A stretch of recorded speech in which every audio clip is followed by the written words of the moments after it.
ಅಸ್ಸಲಾಮು ಅಲೈಕುಂ ವರಹಮತುಲ್ಲಾಹಿ ವಬರಕಾತು. ಬಿಸ್ಮಿಲ್ಲಾ ವಲ್ಹಮ್ದುಲಿಲ್ಲಾ ವಸ್ಸಲಾತು ವಸ್ಸಲಾಮು ಅಲಾ ಅಶ್ರಫಿಲ್ ಮುರ್ಸಲೀನ್ ವ ಅಲಾ ಆಲಿಹಿ ವಸ್ವಹ್ಬಿಹಿ ಅಜ್ಮഈನ್. ಅಮ್ಮಾಬಾದ್. ಜೀವನದಲ್ಲಿ ಬರಕತ್ ನಷ್ಟ ಹೊಂದಲು ಇದನ್ನು ಹೇಳಿದರೆ ಸಾಕು. ಅಂದರೆ ಈ ಒಂದು ಹದೀಸ್ನಲ್ಲಿ ಹೇಳುವಂತಹ ಸಂಗತಿ ನೀವು ಹೇಳುವುದರಿಂದ ನಿಮ್ಮ ಜೀವನದಿಂದ ಬರಕತ್ ನಷ್ಟ ಹೊಂದಲಿದೆ. ಅದು ಯಾವುದು ಎಂಬುದನ್ನು ಹದೀಸ್ ಮೂಲಕ ತಿಳಿಯೋಣ.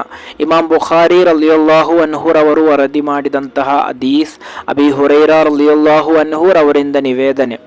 ಕಾಲ ಮಹಾನರು ಹೇಳುತ್ತಾರೆ, ಸಮಿಅತು ರಸೂಲುಲ್ಲಾಹಿ ಸ್ವಲ್ಲಲ್ಲಾಹು ಅಲೈಹಿ ವಸಲ್ಲಂ ಯಕೂಲು, ಪ್ರವಾದಿ ಸ್ವಲ್ಲಲ್ಲಾಹು ಅಲೈಹಿ ವಸಲ್ಲಮರು ಹೇಳಿದರು, ಅಲ್ ಹಲಿಫು ಮಂಫಕತುಲ್ ಲಿಸ್ಸಿಲಾತಿ, ಸುಳ್ಳು ಸತ್ಯ ಹೇಳುವುದು ಅದು ನಿಮ್ಮ ವ್ಯಾಪಾರದಲ್ಲಿ ನಿಮಗೆ ಲಾಭವನ್ನು ಕೊಡುತ್ತದೆ. ಅಂದರೆ ನೀವು ಸುಳ್ಳು ಸತ್ಯ ಹೇಳುವುದರಿಂದ ನಿಮ್ಮ ವ್ಯಾಪಾರದಲ್ಲಿ ನಿಮಗೆ ಲಾಭ ಉಂಟಾಗುತ್ತದೆ. ಆದರೆ ಮಮ್ಹಕತುಲ್ಲಿಲ್ ಬರಕ, ಅದು ನಿಮ್ಮ ಜೀವನದಿಂದ ಬರಕತನ್ನು ಕಸಿದುಕೊಳ್ಳಲಿದೆ, ಬರಕತ್ ನಷ್ಟ ಹೊಂದಲಿದೆ. ಆದ್ದರಿಂದ ನಮ್ಮ ಜೀವನದಲ್ಲಿ ಬರಕತ್ ನಷ್ಟ ಹೊಂದಲು ಪ್ರಮುಖವಾದಂತಹ ಕಾರಣ ಕೇವಲ ಬಿಸ್ನೆಸ್ನಲ್ಲಿ ಮಾತ್ರವಲ್ಲ, ನಮ್ಮ ಜೀವನದಲ್ಲೂ ಕೂಡ ಸುಳ್ಳು ಸತ್ಯವನ್ನು ಹೇಳುವುದರಿಂದ.